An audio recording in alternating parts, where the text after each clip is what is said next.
Welcome to Rubber Bellissimo at the Movies. This is a YouTube video podcast where we explore all things cinema. Today, here in Toronto, I headed down to the historic Distillery District and checked out the Fellini exhibit called Fellini Forever, which is happening until July 21st here in Toronto. So if you're in the city, go check it out. I highly recommend it. I wound up meeting and talking to Dominic Sciullo, who is the managing director.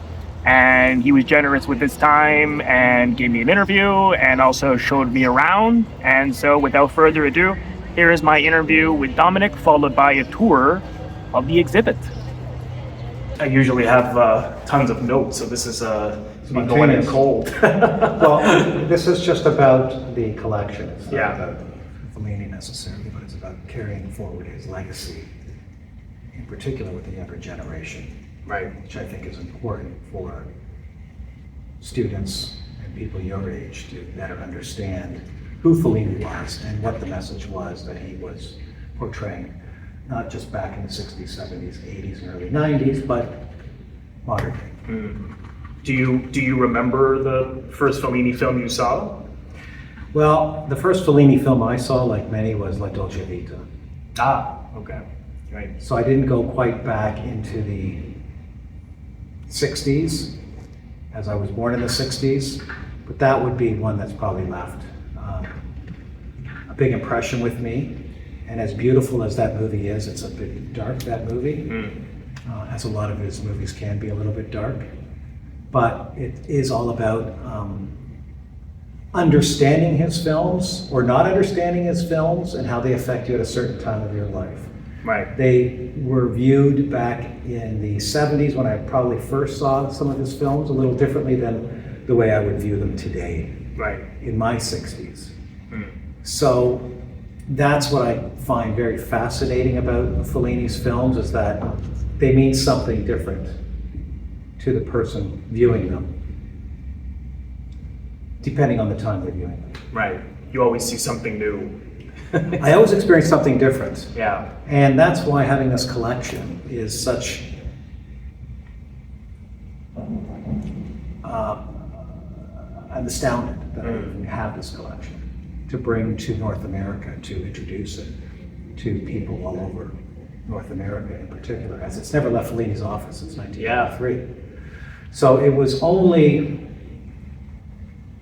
up until 2019, when I was introduced to the people at Cinecittà, that I had the opportunity to see this collection and decide if it was going to come to North America and bring it to the next generation. And we were fortunate enough to land this collection, and now it's here in Toronto, and this is the very first time that it's been seen by the public outside of Fellini's office since his passing October 31st, 1993. Was it challenging to bring it here? Did I imagine his estate owns all this, or was it Cinecittà? It was owned by his production manager. Okay. And his good friend, who was also one of his producers. And as a matter of fact, Fellini died in his arms in 1993. His name is Roberto Minoni. Wow. Roberto is 88 today. And Roberto sold us the collection, as he had carried it forward for 30 years. And he felt it was time for him to pass it on to the next generation, which would have been me. And my commitment to Roberto was to pass it on to the next generation, which is someone like you. Right. To carry the message forward, to keep Fellini's vision alive. Did they do anything like this in Italy? Like, was this also? No. So this is the first time anyone. This is the first time anyone has seen this outside of Fellini's office. Wow. Since his passing. So this has never seen daylight. This is the first time it's ever left Italy. It's the first time it's ever seen daylight outside of Fellini's office at Cinecittà. And so there's 70 pieces here. You mentioned on the exhibit here in Toronto, but there's a lot more you had mentioned, right? That you still have. There's 70 pieces on display at the Okay. ICFF, and there's 1,500 pieces in total. Right. Approximately 250 film canisters that lay dormant in Fellini's office. Right. And we don't know what's on those film canisters. We have an idea that there's some behind the scenes footage, but we don't know specifically. And we're working with the University of Toronto right now to digitize these canisters. But as you would know, it's a major undertaking. It's a 2-year project, and it requires a lot of money. It requires, professionals. It requires equipment. It requires time. And we are now trying to coordinate with U of T to digitize these reels and see footage that no one has ever seen before. Yes. Fellini shot. Yes, and some of the footage you have back there, you had 8 minutes of behind the scenes. We digitized 8 canisters out of the 250. It was very random, just for this exhibit. And every canister is in incredible condition. It's very well maintained, but they are starting to deteriorate. And as you know with film, if it's not stored properly in the right temperature, you can lose that film or the contents that are on it. So we're working diligently with U of T to restore them, repair them, and preserve them. Right. That's fantastic. Do you have a favorite piece here? Do I have a favorite? There's so many pieces. One of my favorite artifacts is the headpiece from La Dolce Vita. Ah, yeah. The costume. And I just stare at it because you're always trying to understand how Fellini just created such a costume. Where did that idea come from? On top of the very decadent scene that was with that costume, how does he create these scenes and these costumes? So I find I'm staring at that one the most, trying to best understand how it came to be. Yeah. No, I love that one. I love particularly the desk here. I'm so attracted to it, the headshots which we have. The faces of Fellini. I love it. Well, that's the desk where all the magic came to life. He'd probably wake up, get to his office, and type out his dreams on that computer. Which he did. Yeah. Which he did. So, it's owning a piece of history. And you sometimes sit there and just stare at the artifacts and just wonder how it all came to be. And it is a little bit Fellini-esque how, I'm sitting here talking about Fellini, and I feel like kind of worked in a very Fellini-esque world myself in the early City TV days. Right. And how this all came about, I didn't go looking for Fellini. I just ended up, having my cousin take me out one night. He met a friend of his who's an entertainment lawyer who took me to Cinecittà. Next thing I know, I was in Fellini's office. Next thing I know, I met Roberto. He offered the collection to me. It was all very surreal, just like a film. Wow. I keep thinking my life is a bit of a film, a Fellini film. Quite the journey. Do you talked about seeing La Dolce Vita, but do you have a few favorites, Fellini films? Well, 8.5 is definitely... Yeah, mine too. That's the common choice. It's a common choice, but you know what I find interesting? A lot of people coming into this exhibit talk to me about Amicord. Ah, yeah. As the big favorite. And again, everybody has their own favorites for their own reasons. I like the paparazzi with La Dolce Vita. I like that whole storyline, given I was a paparazzi of sorts. I was a videographer, a journalist, and I kind of related to a lot of that.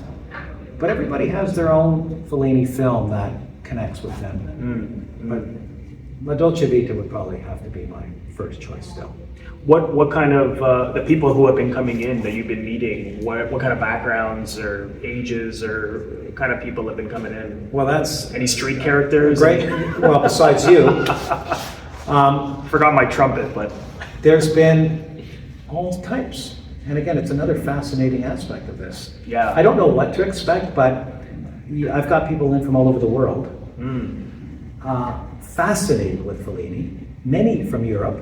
Germany in particular. Wow. Who are big Fellini buffs, asking about the collection going to Germany. But then I got young people coming in too, students who are still in college or university who admire Fellini. So there's an eclectic mix, again, just like a Fellini film, there's an eclectic mix of people that I never imagined from all over the world that come in some are, in their 80s, some are in their 20s. Right. And I find that really interesting that he still resonates. Yeah. 30 years after his passing, and he resonates with all types. Well, I went last year at Review Cinema. I went because they were showing 8.5 and it was packed. So that's young people, older people, all kinds of ages. So that's always a good sign. Yeah, well, People seeing it for the first time, hearing their commenting afterwards was something extraordinary. we viewed La Strada here at the ICFF last week. Yeah, I just read that. I wish I had known I would have came, but It was a sold-out movie. fantastic. And Yeah. it started with a full, tour of the exhibit with Professor Zan Benedetti of U of T, who went over pretty much every artifact.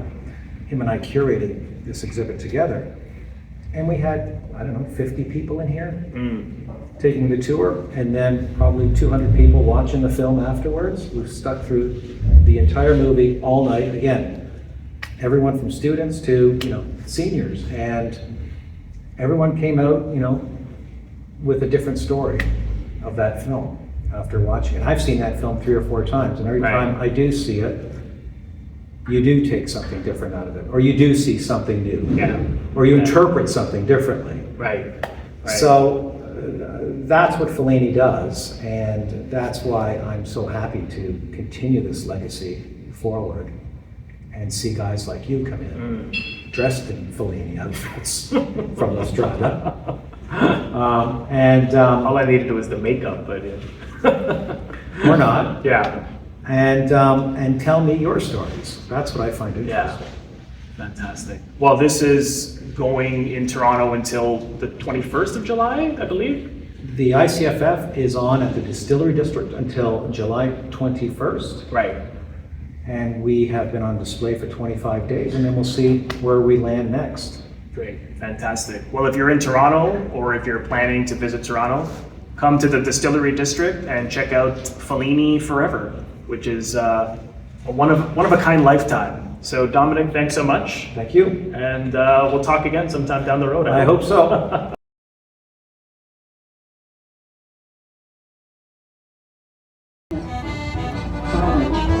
College Station.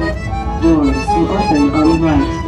Thank you so much, everyone, for watching. I want to thank all of my members on Patreon. If you're interested in becoming a member of my Patreon, head over to the link, patreon.com/Robert Bellissimo at the movies for full details. Patreon is exclusive content that I create month in and month out.